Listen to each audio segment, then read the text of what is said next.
Welcome to Our Girl Relationships. On this channel, we discuss day-to-day problems people face in their lives. Let's start with the video. I, 21 female, am the third of 7 kids.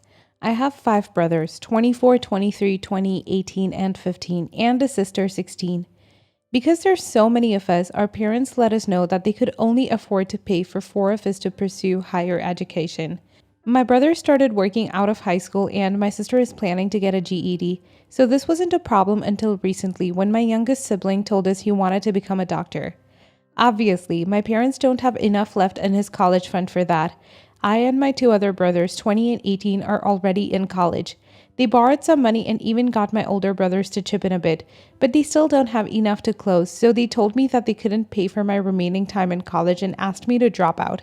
They said that with that money, they would be able to save up enough in the next 3 years. I only have 2 years left before graduation and I don't want to be without a degree in the midst of a pandemic, so I said no. I'm already paying for part of my tuition fees with the money I make from my part-time job, so I also have no savings whatsoever. My parents got really upset and asked why I couldn't just make one small sacrifice for my brother's future. They said there would be no difference since an arts degree is as good as no degree and my brother is a straight-A student, so he'll definitely do well as a doctor. I feel bad about rejecting them since I know they'll just ask one of my younger brothers who are in college to drop out. But I don't intend on giving up halfway through my studies. Am I the a-hole here? Edit. Thank you for all the comments giving suggestions on other funding options.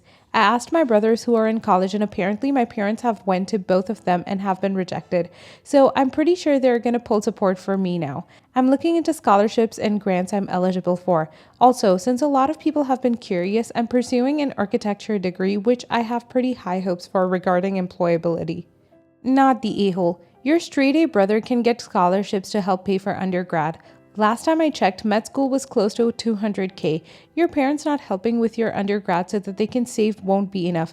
And seriously, your parents said they'd pay for 4 of 7, pay some for all or none for all. The rest is bull and sounds like fiction. I'm also one of 7 kids and this makes me so sad for OP if true. My siblings and I were told early on that if we kept our grades up and went to public in-state school, my state offers free tuition to public in-state schools for students with a 3.5 GPA or higher. Then they'd pay all of our other expenses, about 3K or 3.5K per year. Otherwise, they'd chip in the same amount as they paid for other kids, but we'd be on our own for the rest. It was equal and we all made our own choices based on that deal. 3 went private or out of state, 4 went in-state and public. No one was betting on any of us to succeed, especially not at the expense of others. First, your parents are being a-holes for telling their kids that only 4 of 7 can go to college. What kind of crap is that? Why not divide up the fund equally? Second, do not buy their bullcrap that you need to drop out. That's a complete waste of your first 2 years of school, and you shouldn't stop now. I'm sorry you find yourself in this situation, but if finances are a serious issue, then you may need to take out some loans to cover the last few years. Also, are there scholarships in your discipline you can apply for? Third, I'd like to see the statistics about how many kids who say they want to become a doctor follow through. There's every chance in the world your brother waltzes into organic chemistry his second year saying F this and switches to something else. When that happens, how will you feel if you drop out on his behalf? Not the a-hole. Yep, went to a school known for its pre-med, pre-dent, pre-pharm programs. I have only a few friends who made it through these programs. What I do have is a bunch of friends who ended up graduating with teaching, business, and other degrees. All fine choices, but if you ask any of them when they switched, it was the semester after they took OChem. I have a healthy amount of respect and admiration for anyone that passed or did well in that class because I saw it crush so many dreams. Not the a-hole. Reality check. Unless your college fund is an account your parents don't control, you don't get to pick what they do with it. If they want to be a-holes and give the money they saved for you to your brother, they are entitled. But even if they follow through with their a-hole move of funding your brother's medical education over your degree, you don't need to drop out. Talk to the financial advisor at your school. They can help you apply for loans or see what your options are. You could also transfer to a less expensive school if loans aren't an option. I'm sorry you were raised by parents who think making siblings compete with each other is valuable. I hope you and your siblings can direct all of your anger at your a-hole parents instead of each other. What a crap way to raise kids. Next story. My husband's best friend Allison is staying with us until New Year's. I had to work Black Friday, but we made plans with some other friends, best friend's brother and sister-in-law, a couple from college, and a friend of theirs from high school, to the movies and get dinner. Since I work in the same shopping center as the theater, my husband dropped me off in the morning and I would meet them later. Husband texts asking if I'd be okay with the plans being tweaked. Everyone wants dinner first because a party of 8 will probably be a longer wait in the night. Not a problem, but the restaurant is back near our place, so I just have to take a lift there to make it easier. I get there and they're sitting at a 6-person booth with a chair tucked into the end of it. High school friend had to cancel at the last minute. I take the seat at the end and Allison is on one side and my husband's college friend is on my other. Allison seems surprised I even showed up. She assumed I would get my own dinner and wait at the theater for them. My husband is sitting on her other side and he asks if she'll switch with me, but she starts complaining about how her drink is already there and she feels exposed sitting on the end. I don't care, but my college friend insists on switching with me so I can sit next to his wife. Allison is very me, so on their side of the table, she's talking and it's hard to get a word in edgewise. So I start a conversation with the wife, college friend, and Allison's sister-in-law. We're talking about whatever when Allison interrupts and asks if we even heard her story. We all say no and she starts to tell her story again about her plans to move to Washington after New Year's. Cool. The three of us go back to our conversation about Squid Game or whatever show we were talking about, and she keeps asking me why I'm leaving her out of the conversation. I just say offhand that we're having another conversation, and she goes, "As always, I'm excluded from original poster's Cool Girl Club figures." I ask her what that means, and she starts tearing up and tells me how I shouldn't have organized a group out where she could be the odd one out, and she's always made to be the third, fifth, seventh wheel. She changed the place and time so I wouldn't come and she'd get to feel part of the group for once. I'm like floored by this because Allison is literally never the odd one out. She monopolizes every situation and must be the center of attention. Also, she purposely tried to exclude me from this night. I tell her she's being silly and she tells me that I can't invalidate her feelings. I tell her her feelings are stupid and not valid and I leave to go get some air outside. My husband comes after me. I tell him to keep Allison out until I'm at least asleep. I just can't deal with her crying and making this all about her. I ended up hanging out with sister-in-law and my wife's college friend, and the rest of them went to a bar to hear Allison cry for hours. Am I the a-hole? Edit. For everyone saying she's probably after my husband, she's definitely after his attention, but I don't think she's after him in a sexual way. Allison dates women and was married to one for a short time. Divorce, that was her own fault, but does occasionally hook up with men. Definitely a strong lean towards women, though. Edit 2. Her brother took her back to his place last night, but I know they won't house her for a whole month. No idea what her plans are, but if her dad won't take her, maybe she can move to Washington early. Not the a-hole. To go out of her way to exclude you and then complain about feeling excluded is dumb. If she truly felt excluded a lot, which it sounds like she doesn't, she just wants to be the center of attention, then she should have told you that before dinner privately. Or she could have stopped talking about herself and joined in on the TV show conversation. She has no reason to be upset right now. She needs to learn she's not the center of attention, and she needs to not forget that you're literally housing her for more than a month. Not the a-hole. No. You're entitled to your feelings doesn't mean that your perception is unquestionably correct and no one's allowed to disagree with you. It doesn't mean your feelings are reasonable and well-founded. It doesn't mean you're justified in acting out in certain ways. It just means you privately acknowledge a feeling, rational or not, and then find some adult way to cope with it. It is telling that she tried to manipulate the timing and location of dinner so you wouldn't be there and refused to change the seating when asked, leaving you in a chair on the end, then accused you of making her the odd man out. She sounds like a lot of emotional labor. Not the a-hole. Your feelings are valid means that you can feel your feelings. That does not mean they are logical or rational or based in reality, or that they take priority over reality or others. Was your wording bad? Sure. But I'm pretty sure that you weren't telling her that her feelings don't exist when you said they were silly, and that your second response was leaning more towards your feelings exist, but they are ridiculous and irrational instead of they don't exist. Which, to be fair, is part of why feelings are valid is not an applicable statement when one recognizes the definition of valid, which ties into being well-grounded based on logic and fact. I can feel like everyone in the world hates me and be sad about that. My feelings are real to me, and that is something to be understood. But by definition, that feeling is not valid because I have no proof that everyone in the world hates me. If anything, proof for the contrary exists. But these days, in the phrase, your feelings are valid, we don't tend to mean valid in such a literal sense, but more of a condensed way of saying you're allowed to feel your feelings, even if they aren't completely logical or based on facts, which ends up just muddying the definition of valid, to be fair. Next story. My 26 male, mom 45 female got married to my now stepdad 65 last Thursday. She asked me if my son 3 could participate in her wedding and I said yes. For some context, my mother and I are white while my son is mixed with 4C hair. I'm not an expert in 4C hair, but before we had our son, my husband and his family taught me the essentials and basics. He told me that if the head hurts, it had to go.